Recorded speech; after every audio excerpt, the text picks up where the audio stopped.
Hello friends, स्वागत आपका अपने यूट्यूब चैनल वी कैंपस में। सभी को मेरा नमस्कार। कैसे हो फ्रेंड्स? उम्मीद करता हूँ आप अच्छे और स्वस्थ होंगे। हम जो लास्ट क्लास में उसमें डी ब्लॉक के जो एलिमेंट्स हैं उसके बारे में देख रहे थे, उनके कुछ बेसिक प्रॉपर्टीज देखे थे। आज उसी को आगे बढ़ाते हैं और उसके जो चुंबकीय गुण होते हैं उनको भी देखते हैं। तो सबसे पहले तो जो आपके डी ब्लॉक्स होते हैं उसमें जो आपकी आयनन ऊर्जा होती है, आयनन ऊर्जा। तो आयनन ऊर्जा क्या बताई थी मैंने आपको कि बाह्यतम कोश से एक इलेक्ट्रॉन प्रथम करने के लिए जो भी एनर्जी की जो रिक्वायरमेंट होती है वो क्या कहलाती है, उसकी प्रथम आयनन ऊर्जा। और दूसरा इलेक्ट्रॉन प्रथम करते हैं तो द्वितीय आयनन ऊर्जा, तीसरा करते हैं तो तृतीय आयनन ऊर्जा कहलाती है। तो जो आपका एक तो कॉपर एलिमेंट होता है और एक आपका क्रोमियम एलिमेंट होता है, उनकी आयनन ऊर्जा का मान क्या होता है? बहुत ज़्यादा होता है। उसका कारण क्या है? उसका कारण ये है कि जो आपके कॉपर और जो क्रोमियम होते हैं उनके जो बाह्यतम कक्षक होते हैं वो क्या होते हैं? पूर्ण पूरित होते हैं। क्या होते हैं? पूर्ण पूरित, यानी पूरे भरे होते हैं। तो पूरे भरे होंगे तो वो क्या होते हैं? स्टेबल होते हैं, यानी स्थायी होते हैं। और जो स्थायी होते हैं अगर उससे इलेक्ट्रॉन पृथक करते हैं तो एनर्जी क्या होती है? बहुत ज़्यादा रिक्वायरमेंट होती है। इसके अलावा जो आपके 3D सीरीज है, कौन सी है? 3D सीरीज, यानी जो ट्रांजिशन एलिमेंट होते हैं उनकी जो आयनन ऊर्जा का मान होता है वो होता है 6 से लेकर 10 इलेक्ट्रॉन वोल्ट के समथिंग। कितना होता है? 6 से लेकर 10 इलेक्ट्रॉन वोल्ट के समथिंग। इसके अलावा जो आपके ट्रांजिशन एलिमेंट हैं, यानी जो डी ब्लॉक के एलिमेंट्स हैं, उनकी जो ऑक्सीडेशन स्टेट होती है वो क्या होती है? +2 के रूप में ज़्यादा क्या होती है? स्टेबल होती है। यानी ज़्यादातर जो एलिमेंट्स होते हैं वो +2 ऑक्सीडेशन स्टेट ही शो करते हैं, क्योंकि इसमें क्या होते हैं? वो स्थायी होते हैं। इसके अलावा जो आपके 3D सीरीज है उसमें जो आपका मैग्नीज है उसकी जो ऑक्सीडेशन स्टेट होती है वो मैक्सिमम कितनी हो सकती है? +7 तक क्या करता है? ऑक्सीडेशन स्टेट शो करता है। और अगर पीरियोडिक टेबल की बात करें, पीरियोडिक टेबल में, तो पीरियोडिक टेबल में सबसे ज़्यादा ऑक्सीडेशन स्टेट किसकी होती है? ओस्मोनियम की। और वो भी कितनी होती है? +8 तक क्या करता है? ओस्मोनियम में ऑक्सीडेशन स्टेट शो करता है। इसके अलावा आपके जो डी ब्लॉक के एलिमेंट्स होते हैं उनके अगर धात्विक ऑक्साइड जो डी ब्लॉक होते हैं उसके अगर ऑक्सीडेशन नंबर का मान क्या है? अधिक है, यानी ऑक्सीडेशन नंबर का मान क्या है? अधिक है। तो इनके जो धात्विक ऑक्साइड होते हैं, धात्विक ऑक्साइड, वो क्या होते हैं? आपके क्षारीय प्रकृति के होते हैं। क्या होते हैं? क्षारीय प्रकृति के होंगे। और इसमें जो बॉन्ड बनता है, इनके बीच में जो बॉन्ड होता है वो बनता है आयनिक प्रकृति का। कौन सी प्रकृति का होता है? आयनिक प्रकृति का होता है। और अगर ऑक्सीडेशन नंबर क्या हो? कम हो, तो कम होते हैं तो जो इनके ऑक्साइड होते हैं वो बनते हैं अम्लीय प्रकृति के। कौन सी नेचर के बनते हैं? अम्लीय के। और वह बॉन्ड कौन सा होता है? इसमें सहसंयोजक बॉन्ड पाया जाता है। सहसंयोजक कौन सा बॉन्ड प्रेजेंट रहता है? सहसंयोजक बॉन्ड प्रेजेंट रहता है। इसके अलावा कुछ जो आपके ट्रांजिशन एलिमेंट है जिनकी जो ऑक्सीडेशन नंबर होती है वो क्या होती है? आपकी 0 भी रहती है, जैसे FeCO5 है। तो इसमें आयरन की अगर ऑक्सीडेशन स्टेट निकालेंगे तो कितनी होगी हमारे पास में?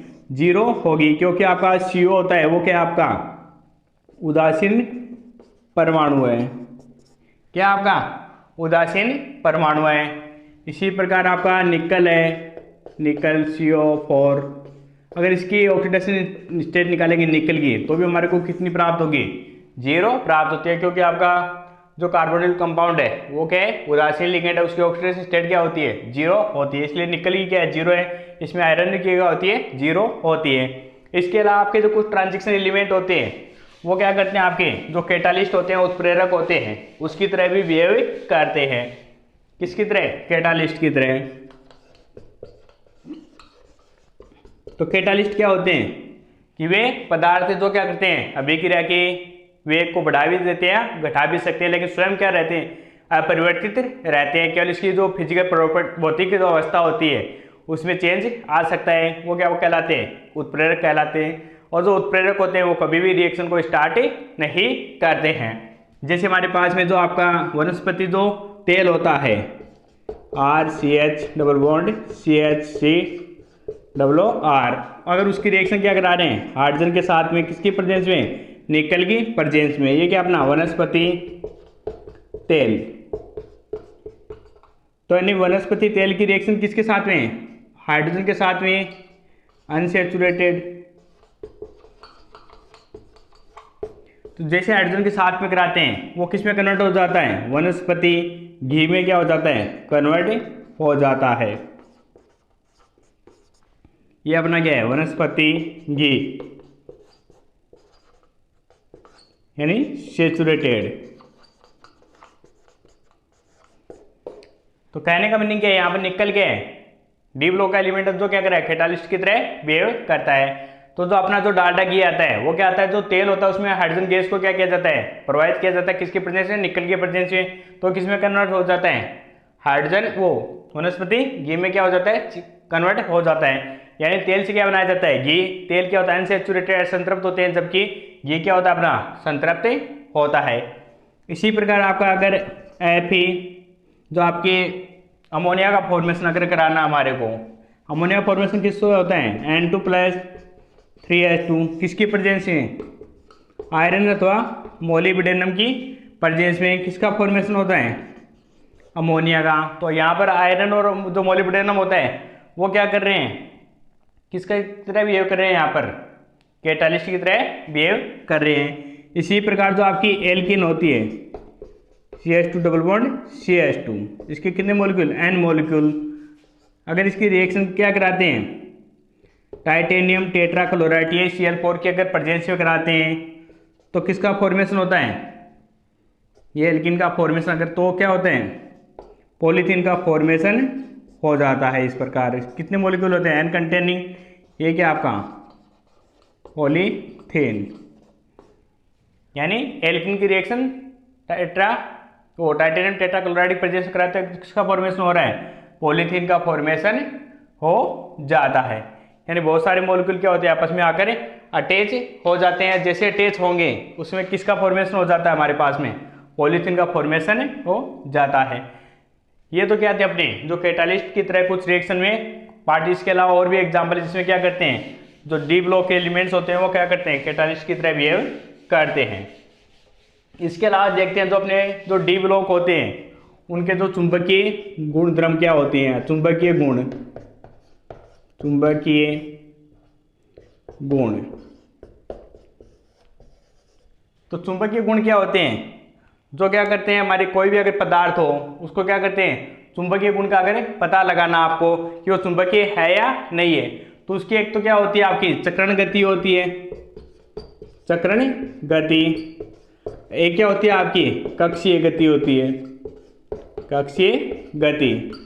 तो इन दोनों के द्वारा क्या किया जाता है, जो उनके चुंबकीय गुण होता है उनका पता लगाया जाता है कि वो चुंबकीय है या अनुचुंबकीय या प्रतिचुंबकीय या लोह चुंबकीय पदार्थ है या नहीं है। तो इसका पता कैसे लगाते हैं, जो चक्रण गति जो कक्षीय गति होती है इसके द्वारा क्या ज्ञात किया जाता है, आपका डाइपोल मोमेंट ज्ञात किया जाता है, द्विध्रुव आघूर्ण, डाइपोल मोमेंट। और जैसे डाइपोल मोमेंट ज्ञात करते हैं उसका चुंबकीय गुण का हमारे को पता चल जाता है। यहाँ डाइपोल मोमेंट को क्या करते हैं, म्यू के द्वारा रिप्रेजेंट किया जाता है, वो होता है mu S plus mu L के द्वारा उसको निकाला जा सकता है। म्यू अपना क्या है, डाइपोल मोमेंट है, डाइपोल मोमेंट। म्यू एस क्या अपनी जो चक्रण गति के कारण क्या है, चुंबकीय गुण है, चक्रण गति के कारण चुंबकीय गुण, चुंबकीय गुण। और म्यू एल क्या अपना जो आपकी कक्षीय गति होती है, कक्षीय गति के कारण क्या होते हैं, जो चुंबकीय गुण होते हैं इसके द्वारा क्या कर सकते हैं, जो चुंबकीय होते हैं उनके द्वारा कैलकुलेट कर सकते हैं। और इसमें एक चुंबकीय आघूर्ण होता है, उसका एक फॉर्मूला और होता है म्यू इक्वल टू एन कोष्टक n+2 का अंडर। इस फॉर्मूले के द्वारा क्या किया जाता है, आपका डाइपोल मोमेंट निकाला जाता है। एन यहाँ पर क्या होती है, जो आपके अनपेड इलेक्ट्रॉन होते हैं, अनपेड इलेक्ट्रॉन्स, यानी जो अगमित इलेक्ट्रॉन होती है उनकी संख्या है, उसके आधार पे इसका मान निकाल सकते हैं। जैसे हमारे पास में जो वेनेडियम अगर +2 है, इसका पूछा जाता है कि हमारे को इसका म्यू निकालना है, म्यू कैलकुलेट करना डाइपोल मोमेंट, तो वो कैसे करेंगे। तो वेनेडियम कितने नंबर पे आता है, 23 नंबर पे आता है। तो इसका इलेक्ट्रॉन कॉन्फिगरेशन क्या हो जाएगा, 1s2, 2s2, 2p6, 3s2, 3p6, 3d कितने हो जाएंगे, 6 4 10 12 18, 3d 3 और 4s2। और अगर वेनेडियम +2 में करेंगे तो क्या हो जाएगा, 4s क्या हो जाएगा अपना 0 हो जाएगा, और 3d में क्या हो जाएंगे 3, तो 1 2 3, तो 1 2 3 क्या रहेंगे, वेनेडियम +2 स्टेट में अनपेड इलेक्ट्रॉन रहते हैं, तो n क्या हो जाएगी 3, कोष्टक 3 + 2 कितने हो जाएंगे 15 का अंडर, तो 3.87 के समथिंग, यानी bm क्या है, डायपोल मोमेंट की यूनिट है बोर मैग्नेट्रॉन। तो ये क्या हो गया, वेनेडियम +2 का डायपोल मोमेंट। नेक्स्ट देखते हैं जो अपने चुंबक के जो गुण होते हैं उनके आधार पे जो चुंबक के जो पदार्थ होते हैं वो कितने प्रकार के होते हैं। तो लगभग 2-3 प्रकार के होते हैं। तो सबसे पहला इसमें है प्रति चुंबकीय पदार्थ। प्रति चुंबकीय,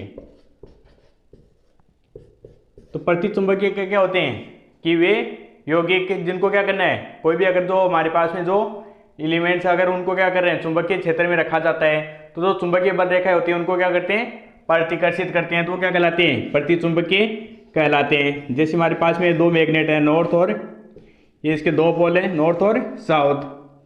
यहाँ पे हमने क्या रख दिया, कोई पदार्थ रख दिया, तो आपका चुंबकीय पदार्थ होता है। तो यहाँ से क्या निकल रही है, कुछ चुंबकीय बल रेखाएं निकलती हैं इस प्रकार, जो क्या करती हैं, जो चुंबकीय क्षेत्र होता है, जो पदार्थ रखा हुआ है, इसको क्या करती है, इस प्रकार से प्रतिकर्षित करती है। ये क्या अपनी चुंबकीय बल रेखाएं, चुंबकीय बल रेखाएं। और ये अपना क्या है, चुंबक, तो ये अपना क्या है, प्रति चुंबकीय, प्रति चुंबकीय। तो इसमें जो अयस्मित इलेक्ट्रॉन होते हैं वो क्या रहते हैं, 0 रहते हैं, यानी इसमें कोई भी अयस्मित इलेक्ट्रॉन नहीं पाए जाते हैं। तो ये क्या होते हैं, जिसमें अयस्मित इलेक्ट्रॉन नहीं होते हैं वो विद्युत के क्या होते हैं, जनरली कुचालक होते हैं। और अगर इसके जो आपके डायपोल मोमेंट होता है म्यू, उसकी अगर बात की जाए, अगर जिसमें n की वैल्यूज क्या है 0 होती है, तो म्यू इक्वल टू क्या होता है, n कोष्टक n+2 का अंडर। तो n की वैल्यूज अगर 0 है तो म्यू इक्वल टू क्या हो जाएगा, 0 हो जाएगा, यानी इसका जो डायपोल मोमेंट होता है प्रति चुंबकीय पदार्थ का वो भी क्या होता है, 0 होता है। इसके अलावा जो प्रति चुंबकीय पदार्थ होते हैं इनके ऊपर जो टेम्परेचर का इफेक्ट भी न के बराबर होता है, यानी इसके ऊपर टेम्परेचर का इफेक्ट नहीं होता है। ये होते हैं अपने प्रति चुंबकीय पदार्थ। सेकेंड नंबर पर ये होते हैं अनुचुंबकीय। कौन से हैं, अनुचुंबकीय, अनु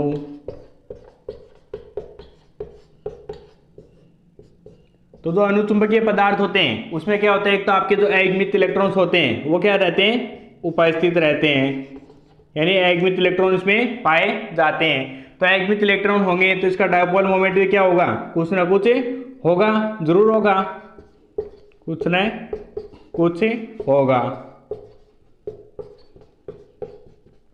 और ये जो आपका चुंबकीय क्षेत्र होता है उनको क्या करते हैं, आकर्षित करते हैं। और जैसे चुंबकीय क्षेत्र को आकर्षित करते हैं और किसमें क्या रहते हैं, अयस्मित इलेक्ट्रॉन प्रेजेंट रहते हैं, इसलिए विद्युत के भी क्या होते हैं, विद्युत के सुचालक होते हैं। और वे विद्युत के सुचालक होते हैं और अयस्मित इलेक्ट्रॉन होने के कारण इसके ऊपर टेम्परेचर का क्या होता है, इफेक्ट पड़ता है। यानी जो आपके अनुचुंबकीय गुण होते हैं, अनुचुंबकीय, और आपका जो टेम्परेचर होता है वो एक दूसरे के क्या होते हैं, एंटी प्रोपोर्शनल होते हैं। यानी टेम्परेचर बढ़ाते हैं तो अनुचुंबकीय गुण क्या हो जाते हैं, घट जाते हैं, और टेम्परेचर घटाते हैं तो अनुचुंबकीय गुण क्या हो जाते हैं, बढ़ जाते हैं, एक दूसरे क्या होते हैं, ऑपोजिट होते हैं। ये हमारे पास में क्या है, मैग्नेट है, नॉर्थ और साउथ है हमारे पास में चुंबक। यहाँ पर क्या रखा हुआ है, कोई पदार्थ रखा हुआ जो चुंबकीय पदार्थ होते हैं। तो यहाँ पे इससे जो भी क्या करती हैं, जो किरणें जो चुंबकीय बल रेखाएं होती है वो निकलती हैं, तो इसको क्या करती है, वो आकर्षित करेगा इस प्रकार। यानी जितने भी जो आपकी चुंबकीय बल रेखाएं निकले वो कहाँ पर जाएंगी, जो आपके बीच में जो पदार्थ रखा हुआ है उसकी ओर आकर्षित होंगे। यानी कि अपनी चुंबकीय बल रेखाएं, चुंबकीय बल रेखाएं, तो इसको क्या करते हैं, आकर्षित करता है, इसलिए उनको क्या बोला जाता है, अनुचुंबकीय पदार्थ बोला जाता है। और 3 नंबर है अपना इसमें जिसको बोलते हैं लोह चुंबकीय पदार्थ। क्या बोला जाता है, लोह चुंबकीय पदार्थ। तो लोह चुंबकीय पदार्थ क्या होते हैं कि वे पदार्थ जिनको क्या किया जाता है, अगर चुंबकीय क्षेत्र में रखा जाता है तो क्या हो जाते हैं, स्थायी रूप से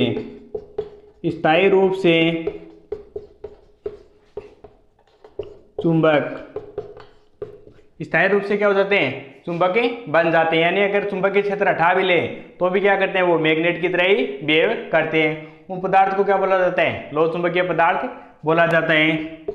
जैसे आयरन है, कोबाल्ट है, निकल है, क्रोमियम है, ये जो मेटल्स होती हैं ये क्या होते हैं, लोह चुंबकीय पदार्थ की तरह क्या करते हैं, बिहेव करते हैं। ये एक बार अगर इसको चुंबकीय क्षेत्र में रख दिया जाए तो ये परमानेंट क्या हो जाती हैं, चुंबकीय तरह बिहेव करती हैं। यानी इसमें हमेशा हमेशा क्या हो जाता है, चुंबकीय गुण आ जाता है। इन पदार्थों को क्या बोला जाता है, लोह चुंबकीय पदार्थ बोला जाता है। और लोह चुंबकीय पदार्थ को क्या करते हैं, अगर गर्म करते हैं या अगर पीटते हैं या अगर टेम्परेचर क्या करा रहे हैं, बढ़ा रहे हैं, या बार बार क्या कर रहे हैं, इसके ऊपर चोट मारते हैं, बार बार चोट मार रहे हैं, चोट मारने पर इसके जो चुंबकीय गुण होते हैं वो क्या हो जाते हैं, धीरे धीरे नष्ट हो जाते हैं। यानी गर्म करने पर, पीटने पर या बार बार चोट मार रहे हैं, टेम्परेचर बहुत ज़्यादा बढ़ा रहे हैं तो इसका चुंबकीय गुण होता है वो क्या हो जाता है, नष्ट हो जाता है।